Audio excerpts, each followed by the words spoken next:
तो hello everyone, welcome to another video.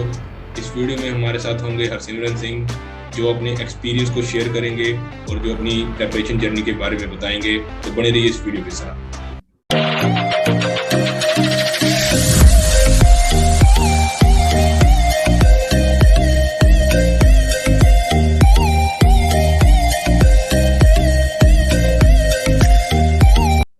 तो हाय हरसिमरन। हाय तरुण। तो हरसिमरन हरसिमरन अगर आप इस चैनल को फॉलो करते हैं तो इस चैनल पे कंटेंट भी बना रहे हैं रेगुलरली। तो अगर आप सब्सक्राइबर हैं तो आपको जरूर पता होगा, अगर नहीं है तो सब्सक्राइब कर दीजिए प्लीज। ओके, तो हरसिमरन अपनी इंट्रोडक्शन दीजिए। सो आई एम हरसिमरन सिंह। तो अभी मैं एमसीए परस्यू कर रहा हूँ पंजाब यूनिवर्सिटी चंडीगढ़ में। और मैंने अपनी ग्रेजुएशन पंजाब यूनिवर्सिटी पटियाला से की है और मेरी graduation BSc mathematics and computing थी। ओके हरसिमरन सिंह, और इंट्रोडक्शन यू गिव। ओके, तो अभी आप ये बताइए, आपने ग्रेजुएशन के बाद कौन कौन से टेस्ट दिए थे, मतलब मैंने किस एंट्रेंस के टेस्ट दिए? ग्रेजुएशन के बाद मेनली एमसीए के एंट्रेंस टेस्ट दिए थे और उनमें मैंने एक तो निमसेट दिया था जो सभी देते हैं, और एक मैंने डीयू दिया था और एक मैंने पीयू का दिया था।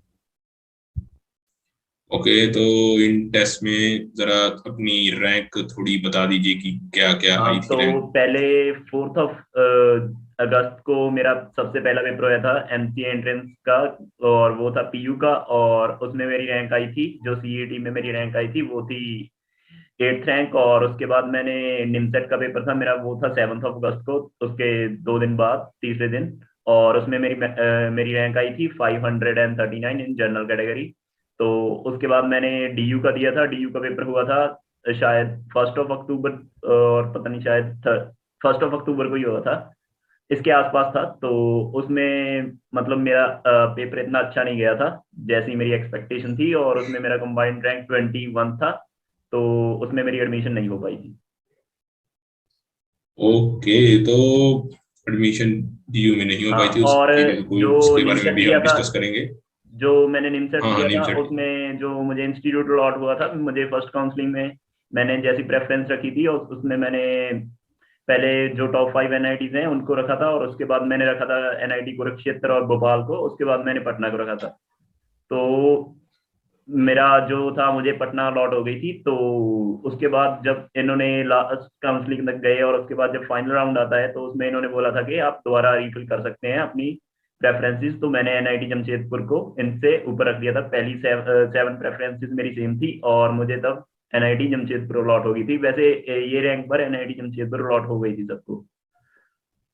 ओके, तो एनआईटी जमशेदपुर आपको अलॉट हो गई थी, इसका मतलब निमसेट के थ्रू आपका एनआईटी में एडमिशन हो सकता था। तो हाँ, आपने अपनी प्रेपरेशन कब स्टार्ट की इसके लिए, मतलब निमसेट के मैंने लिए? जो अभी बिल्कुल प्रेपरेशन आपने स्टार्ट की बिल्कुल थी, बेसिक से किया था?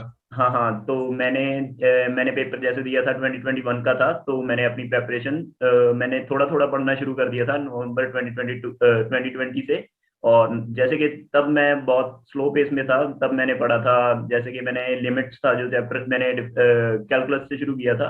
तो जैसे लिमिट जो चैप्टर था उस पर मैंने एक पूरा मंथ लगा दिया था आर डी शर्मा से करने के लिए। तो ओके। पहले मेरी प्रेपरेशन बहुत स्लो थी।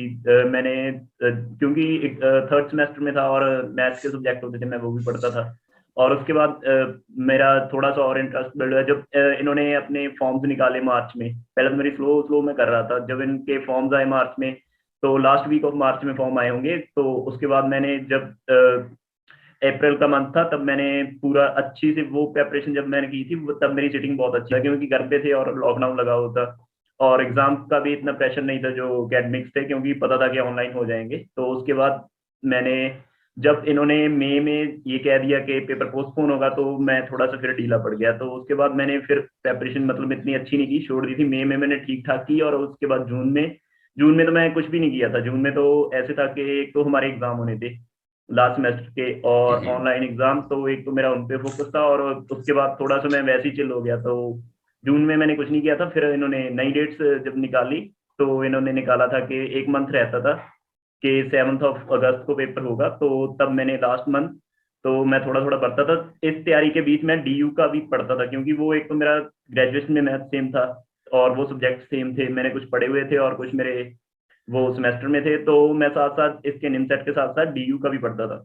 और उसके साथ साथ मैंने जब लास्ट मंथ था तब भी मैं DU का पढ़ रहा था। तब मैंने जब 20 दिन रह गए थे तब मैंने DU का छोड़ दिया था, तो तब मैंने फोकस किया था इस निमसेट पर। ओके, तो अगर अगर मेन हम डिफिकल्टीज को अगर प्रिपरेशन की पॉइंट आउट करने की कोशिश करें तो क्या क्या आपको डिफिकल्टीज जो फेस करनी पड़ी थी, मतलब प्रिपरेशन स्टार्ट से डिफिकल्टीज लेके तो एग्जाम मेन तक? यही थी कि मतलब इतना अच्छा फोकस नहीं बन पाता, कि कंसिस्टेंसी नहीं रहती थी इतनी। तो जैसे कि कभी एग्जाम्स आ गए, कभी क्लास में जो चल रहा है वैसे, तो मैं एक तो ये था कि मैं क्लास में सिर्फ एक सिंगल ही पर्सन था जो कि MCA के लिए प्रिपेयर कर रहा था। अगर आपके पास कोई और हम्म। साथ क्लास में हो तो मतलब आपको इन्वायरमेंट मिल जाता है एक साथ। तो एक तो यही था कि मैं बस कंसिस्टेंट नहीं था इतना। मेन कंसिस्टेंसी एक प्रॉब्लम थी। हाँ। और क्या आपने कोई कोचिंग टेस्ट सीरीज वगैरह ज्वाइन की थी?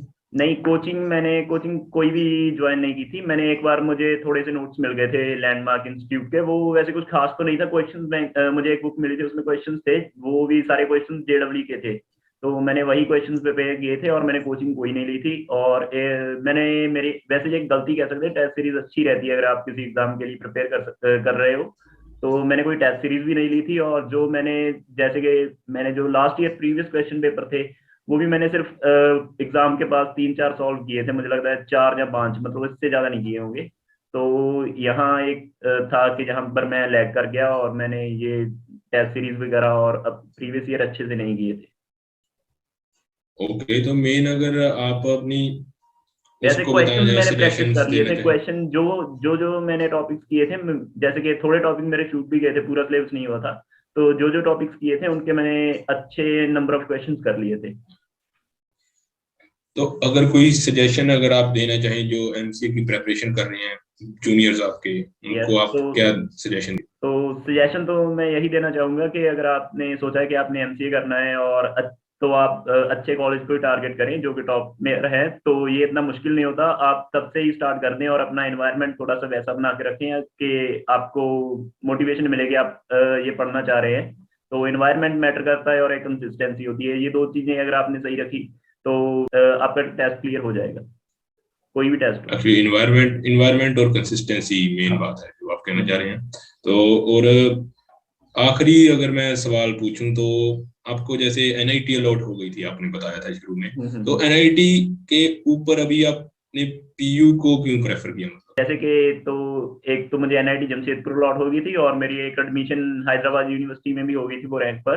तो मुझे दो ऑप्शन थे इसके अलावा, PU के अलावा, NIT जमशेदपुर और मेरे पास था एक SCU। तो मैंने इन दोनों के ऊपर PU को चूज किया। तो एक तो ये था कि मैं बेसिकली हूँ पंजाब से और मुझे ये पास में पड़ता है। तो कुछ मेरे पर्सनल डिसीजन थे कि मैं दूर नहीं जाना चाहता था, तो मैंने एडमिशन यहाँ ले लिया। और एक बात और कि PU भी थोड़ी सी अंडररेटेड है। तो यहाँ भी जो इस बार हाईएस्ट मैक्सिमम पैकेज गया था वो था 16.6 लाख का। और जो यहाँ पर के हम बात करें कि 81% ऑफ स्टूडेंट्स प्लेस हो गए थे। तो अगर, और इसकी फीस भी, जो PU की फीस है वो भी थोड़ी सी वैसे कम है। जैसे कि एक साल की जो फीस होती है यहाँ पर वो 36,000 के अराउंड है। और अगर हम NIT की देखें तो NIT की फीस जो है वो 1 लाख से ऊपर है, और वहाँ का हॉस्टल का खर्चा भी ज्यादा है। और यहाँ पर जो हॉस्टल का रेंट है वो अराउंड 1,000 पर मंथ के अराउंड है। तो कुछ तो ये रीजन थे कि मैं एक तो पास में रहना चाहता था, और कुछ मेरे पर्सनल डिसीजन था कि मैं यहाँ पर एडमिशन ले ली, तो मैंने। ओके, मेनली पर्सनल डिसीजन और हाँ। इन्वायरमेंट। ऐसे पीयू का भी हरसिमरन ने इस चैनल पर एमसीए का रिव्यू कर रखा है, अगर आप चाहे तो वो भी देख सकते हैं, पंजाब यूनिवर्सिटी चंडीगढ़ एमसीए का रिव्यू। तो ओके, इसी के साथ थैंक्स हरसिमरन, थैंक यू। इस वीडियो को यहीं पे समाप्त करते हैं। और अगर आपके कोई सवाल हो तो आप कमेंट कीजिए या टेलीग्राम चैनल पे पूछिए, जैसे भी अगर मेल पे पूछना चाहे तो मेल पे पूछिए। ओके, जिस तरह भी आपको कंफर्टेबल लगे, हरसिमरन आपको हर चीज के लिए एमसीए के बारे में बताने को तैयार है। अगर आपको और किसी ऐसा ही पॉडकास्ट चाहिए तो देन प्लीज कमेंट। कोई भी चीज अगर आपको चाहिए इस चैनल पे, एजुकेशनल इंफॉर्मेटिव वीडियो, तो कमेंट सेक्शन कमेंट कीजिए। Okay, thank you very much.